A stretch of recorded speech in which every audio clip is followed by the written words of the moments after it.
Hello everyone, welcome back to my channel Medical Research with Mohan. I am Dr. Mohan Raj Sharma and today I am going to discuss the fundamentals of writing scientific papers.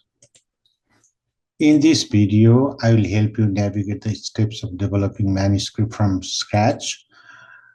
Also, I will describe tips and tricks of writing scientific papers for publication along with some real-world examples. I'd like to start with this statement. Even with groundbreaking research, unless the paper is correctly written, at best publication will be delayed and at worst it will never be published. So this should be taken into consideration. Let's go back to the basic of why we should publish paper, and I have taken this from this book by Samirendra Nandi and colleagues. They have given the Sultan as the mnemonic why we should write paper. So when you are in the early stage of your career, the study requirements, utmost needs, long-term sustainability are the priority. Whereas when you become senior, then advancement in policies and name and fame will be there. In this list, I'd like to add two more here. The chance of disease, procedure, or instrument named after you will all be there. For example, Cushing's disease, Crohn's disease, Anderson-Heinz, pyeloplasty, DVK's, forceps, etc. And sometimes you need to impress your friends slash enemy. You do things to justify your academic existence. What are the types of medical publication? If you are in the early stage of your writing, then case reports are the way to go. Then another most important is the original research articles. This can vary from small case series to randomized control trial. Letter to the editor is also a way of having your name in the published publication. Similarly, you can write reviews. There are many type of reviews currently written, altogether more than 14, but the most common ones are scoping, systematic review, or meta-analysis. Narrative reviews are not taken positively these days because of involvement of lot of bias. Then you can write editorial. Normally, the editorials are written by the senior member of the of the organization or of the subject. Or book or software reviews are also done, but your emphasis should be to write original research articles. Original research articles are the one that will really give you a visibility in academic writing. This is a little old paper. It shows the reasons for rejection by editors. It was published by Brian D.W. Back in 1998, and these are the reasons they have given. Poorly written and excessive jargon is the commonest reason why your paper is rejected, and all these things are also equally important. So you need to avoid the red lines, red bars as far as possible. Now let's go to the steps of writing manuscript. First is selection of the topic, second is preparation, and third is submission. I will have a separate video on how to choose a journal and how to submit the article for you to get a high chance of publication. Regarding the selection of the topic, the basic requisite is we need to have a broad understanding of the subject matter. Then only you know which topic to write or which one would be of interest. Then you go back to the literature and find out what work has already been done in the topic worldwide or locally.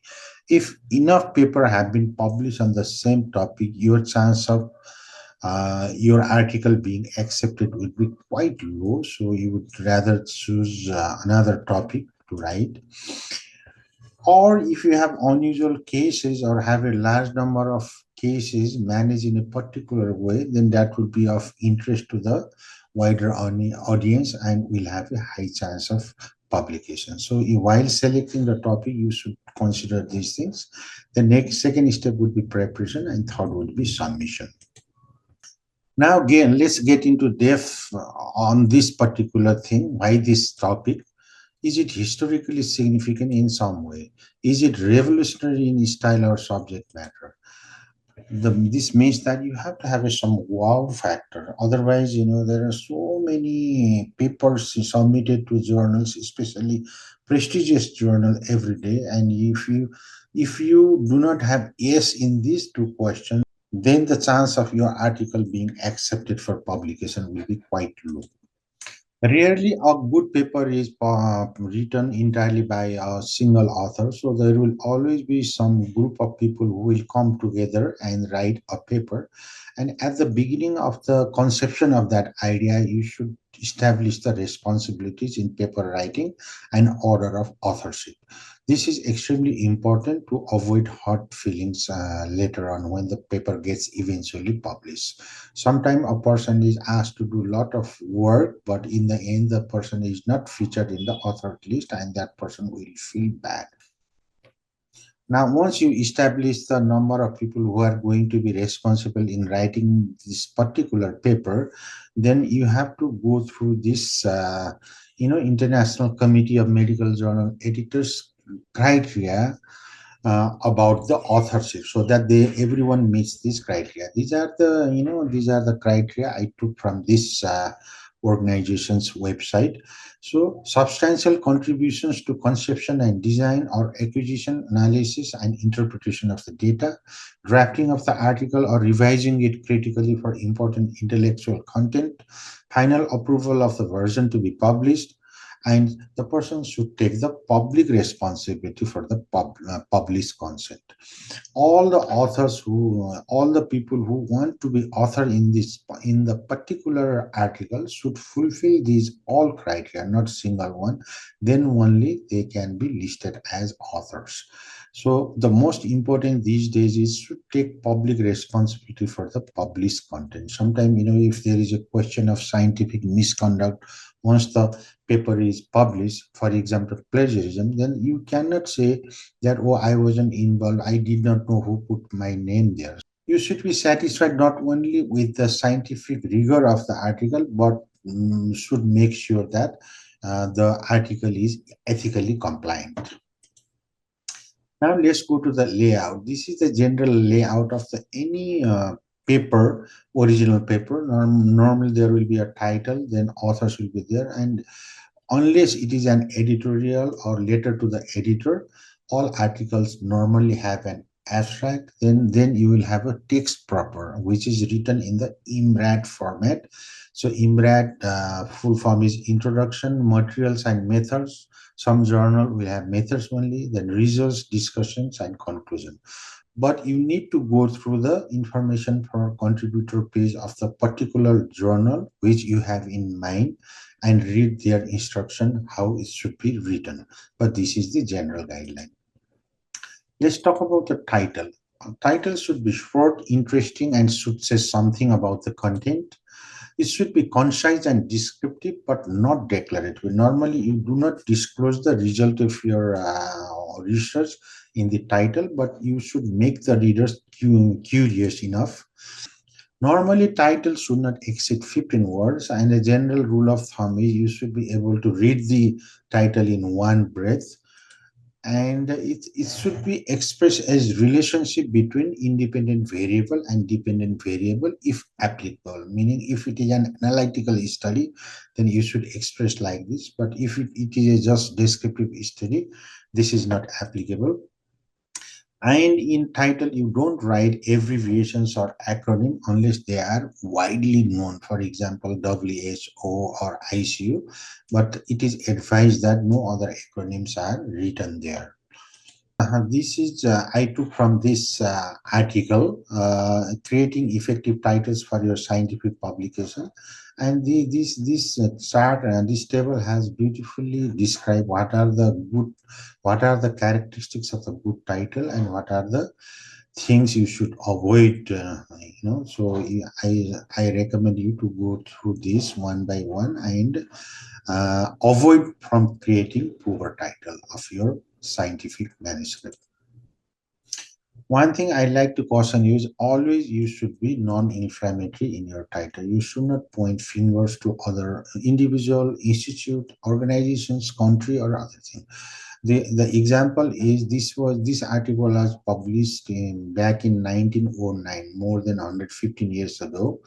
But that time it might have been okay, the abuse of surgery. But nowadays you will not write abuse, misuse kind of words in your title. This does not serve any purpose and might make your article controversial.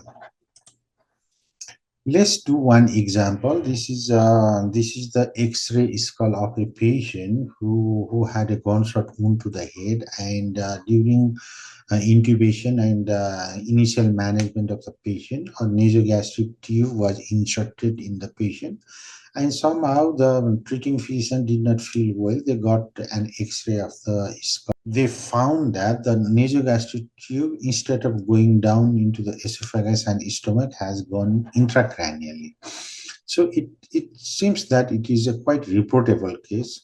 Then our job is to construct a title for this particular case report. I suggest you to think and write a title and then check this. So this was taken from the Canadian Medical Association Journal 1992, published by Adler. This is the title they choose: inadvertent intracranial placement of a nasogastric tube in a patient with severe head trauma. It makes the very quite interesting observation on a very unusual complication encountered in a patient.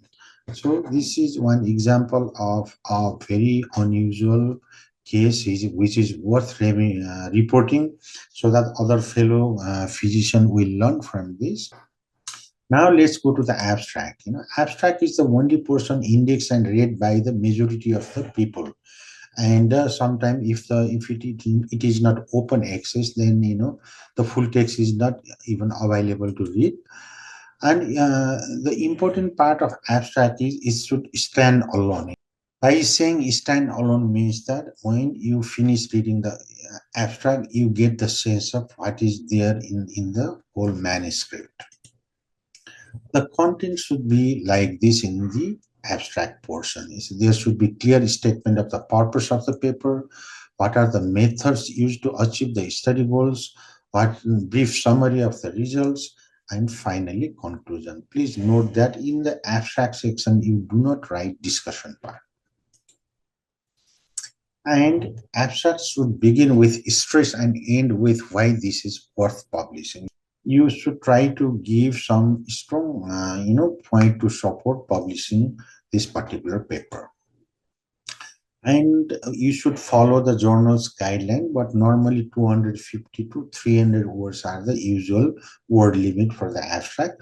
But more recently, the majority of the journal stay around 250 words. At the end of the abstract, you should write 3 to 6 keywords so that your article will be easily searchable in the future by the future writers. Now let's go to the text proper, and this is a beautiful house built. And developing a text, writing a text is just like building a house.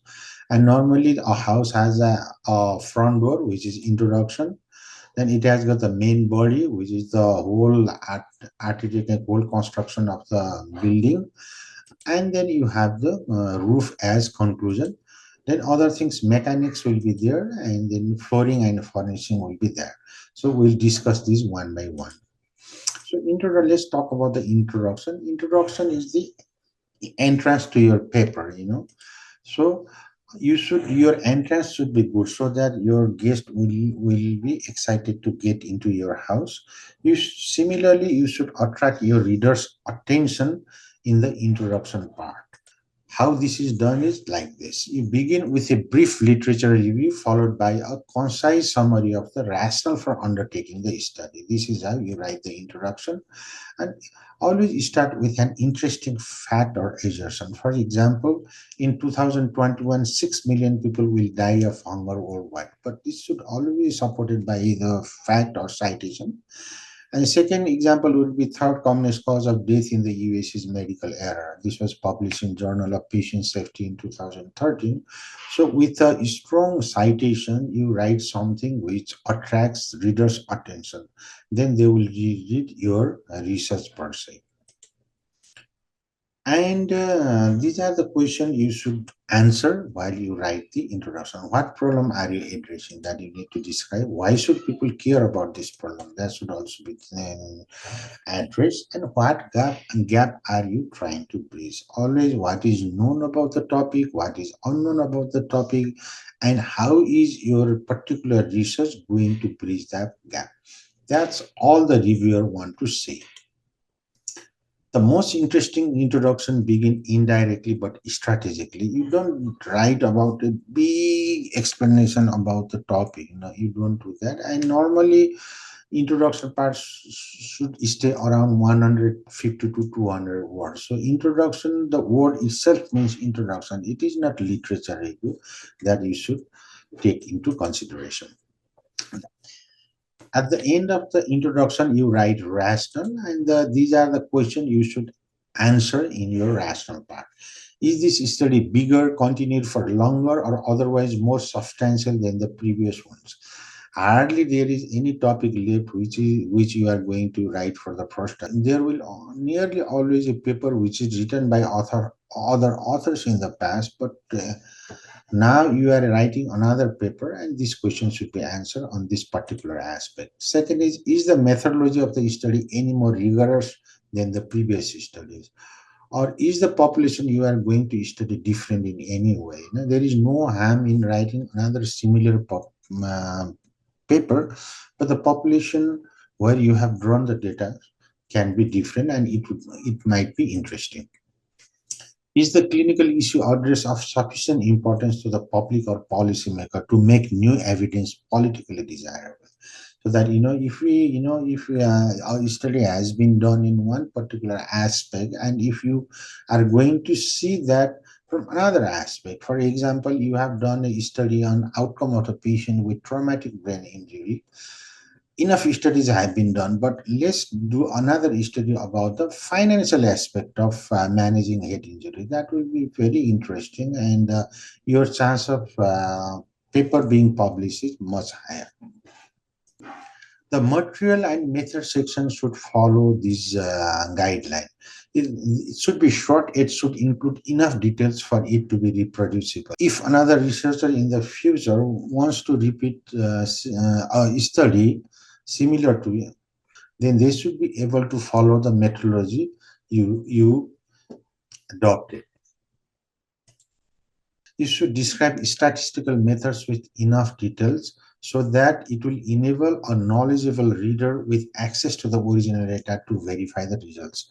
This holds true for high-end studies where you claim breakthroughs or something like that, and then usually the big journal have a dedicated statistician as part of their editorial team, and they want to check whether the conclusion or the result you claim are really truly derived from the appropriate use of statistical test. And next, you should specify the computer software used. For example, if you have used IPSS, which version, or Stata, whichever you have used, you have to describe that and make sure it is legally available, not the track version. Next step is the writing the result section. What should be included in result section? Presentation of the data and conclusion from the data, but not the interpretation. Interpretation is left for the discussion part. This is extremely important. Regarding the presentation of the data, I will have a separate video on data visualization, but we'll briefly touch upon this. And how to write result it like this. You should use logic and chronology, And you should have a concise summary of the finding of the study with appropriate tables and figure. You just all collected data is not presented in the result section. You make a summary of what is important. Important doesn't mean that all statistically positive significant results are important. No, you don't. No, statistically non-significant results can be extremely useful in clinical setting. That you should keep in. Most journals have a limit of how many tables or figure they will accept. Normally, it should not, tables and figures should not exceed more than seven in number. And also, many journal have word limit also. For original research article, 4,500 is usual, and some journal even keep that as 3,000 words. It's very useful to be conscious about the number of words you use to express something. Now, regarding the discussion part can be done in various ways. These are the three ways of how you normally do.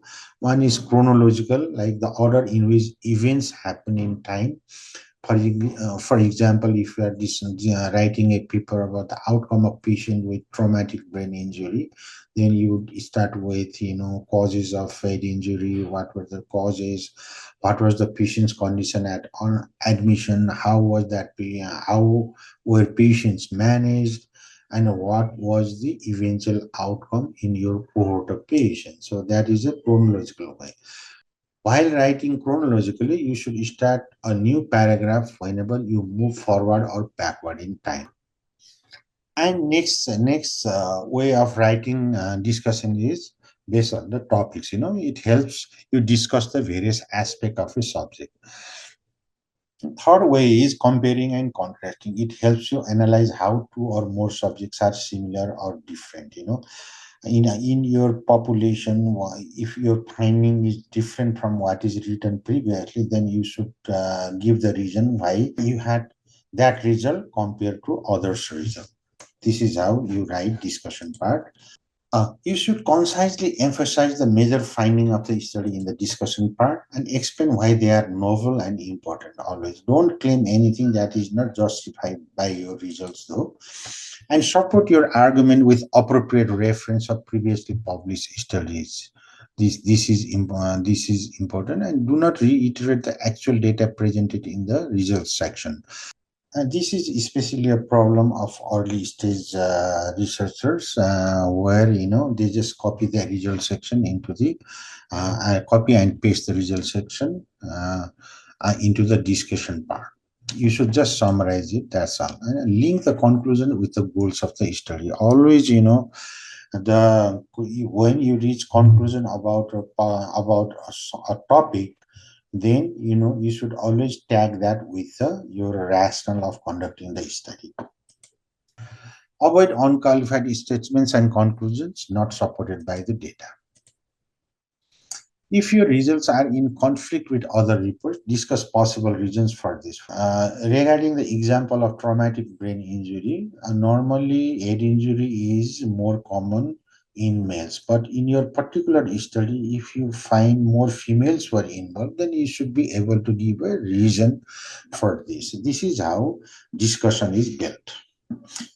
Do not make inflammatory comment. If you cite a previous study and you wanted to say that previous study was inadequate, and you wanted to do this study, but don't write inflammatory. You should not write they missed to see this aspect, or their follow-up period was too short to be of any use. Those kind of things you don't say. You can say that your follow-up is longer than the previously reported follow-up or other way. But the goal is you are a scientist, so there should be respectful exchange of ideas. You can make speculation based on your observation. Even if you do not find any explanation for your particular finding, you are allowed to make speculation why that could have happened. And always is nice to discuss the limitations of your study. No study is perfect, and if you write limitation, then the reviewers and editors will take it positively that you have become an honest scientist. About writing the conclusion is the roofing for your paper. It prevents water during the rainy season. It prevents water from going in hot weather. It will prevent you from heat. So your roofing is also equally important. A good roof is both materially sound and visually pleasing. This is a obvious statement. You should use an effective and strong closing because your audience is likely to remember your last words. And this suggests that the conclusion should also be written with extreme care. Use a conclusion to summarize the main points of your presentation and suggest future avenues of research.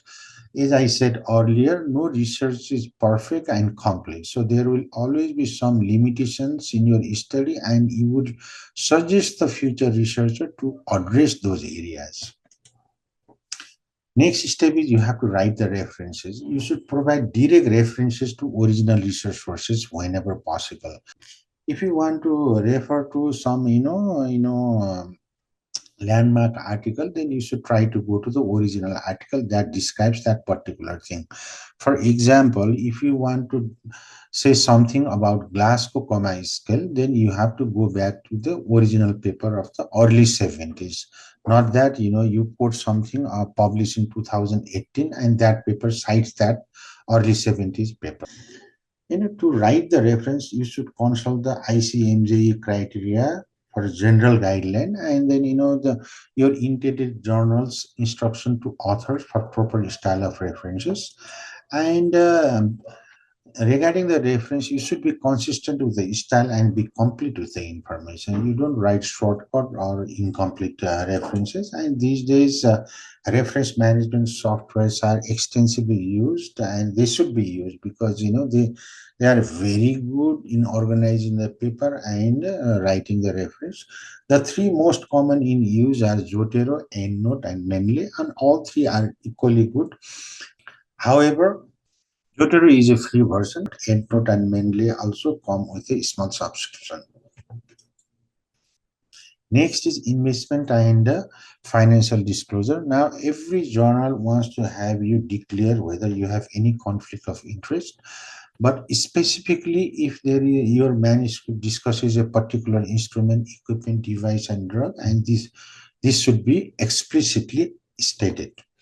Any sources of financial support listed along with the names of the grantor. This is also important because the conflict arises if it is a public agency funded versus industry funded. If it is a industry funded, then the reader will interpret the finding in the context of this.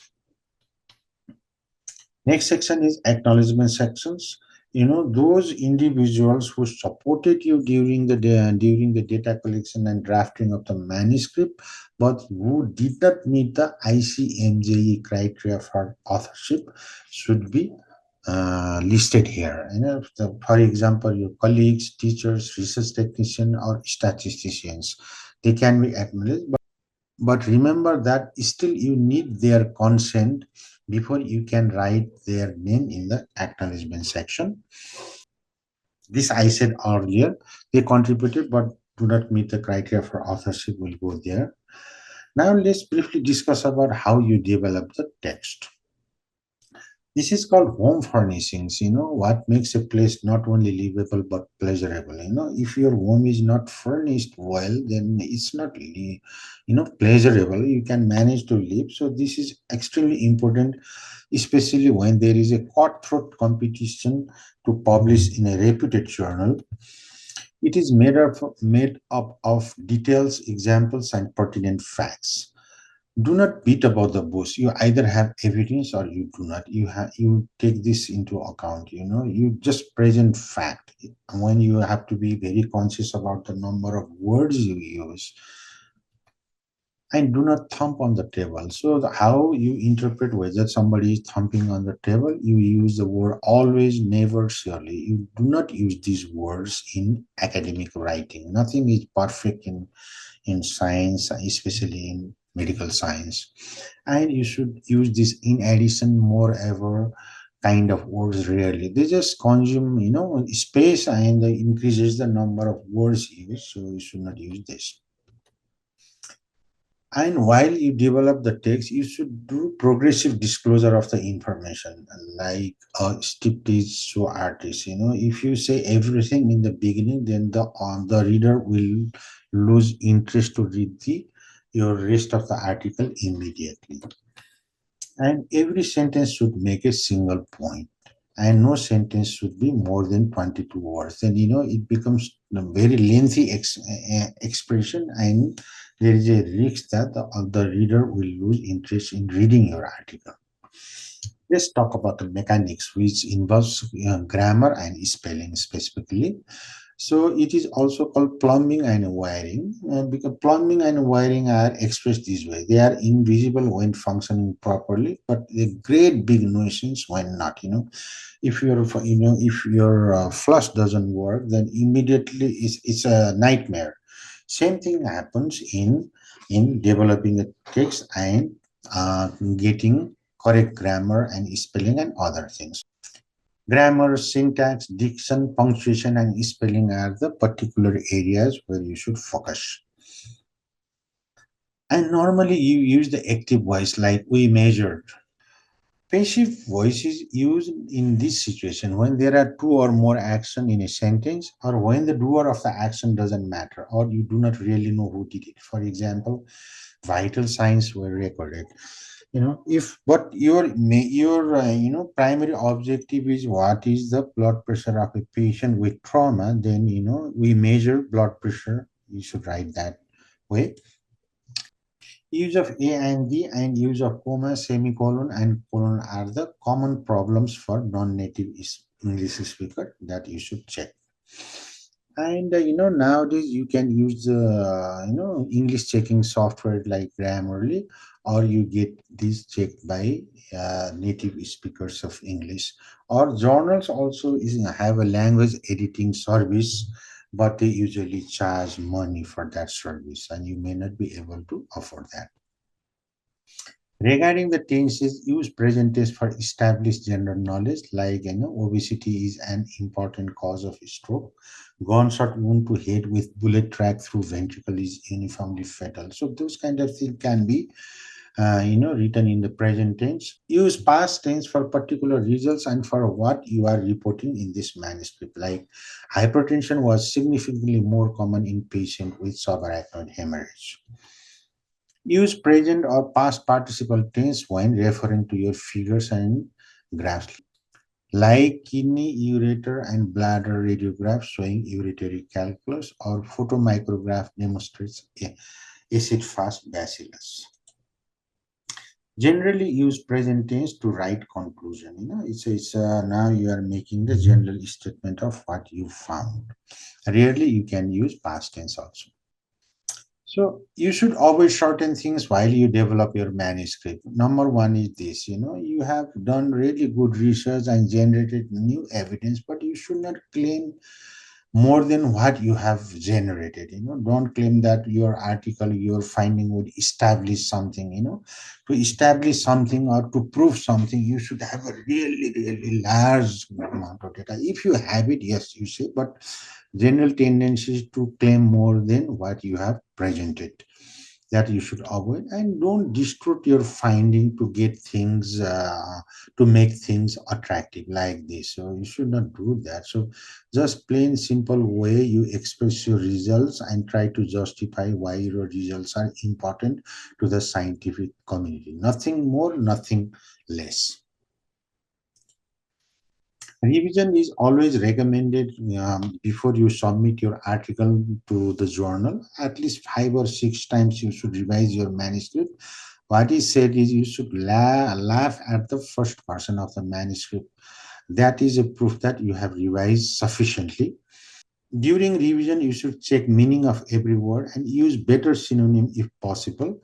You may have more word count than the journal's recommendation. So extremely important to cut short the words, check relationship between words, and proofread your manuscript backwards. This might seem awkward, but this is recommended so that you don't miss mistakes. After you read your manuscript several times, your brain tends to ignore or overlook the mistakes. And sometimes it is advisable to have your colleague read your manuscript so that they might find some mistakes.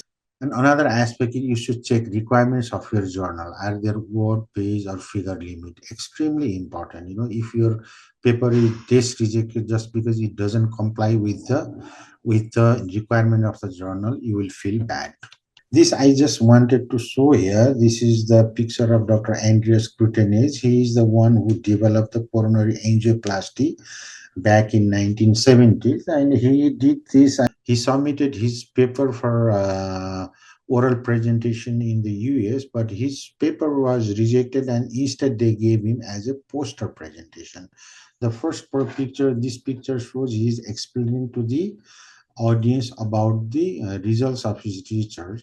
In 5 years, he had a groundbreaking, thing to show, but initially it was not considered that important. See, in 5 years, this is a picture of the, in Atlanta, Emory, where these many people attended to listen to him. So even if your first paper gets rejected, don't be discouraged. This is my concluding slide. This is what King James II and first said: none but the kings and princes should have the ease, as the sensation of scratch is so delightful. This applies to writing paper. You should develop this ease when you have sufficient research content with you. I hope the information presented in this video will be of help to you when you write next paper. I hope to see you in next video. Bye.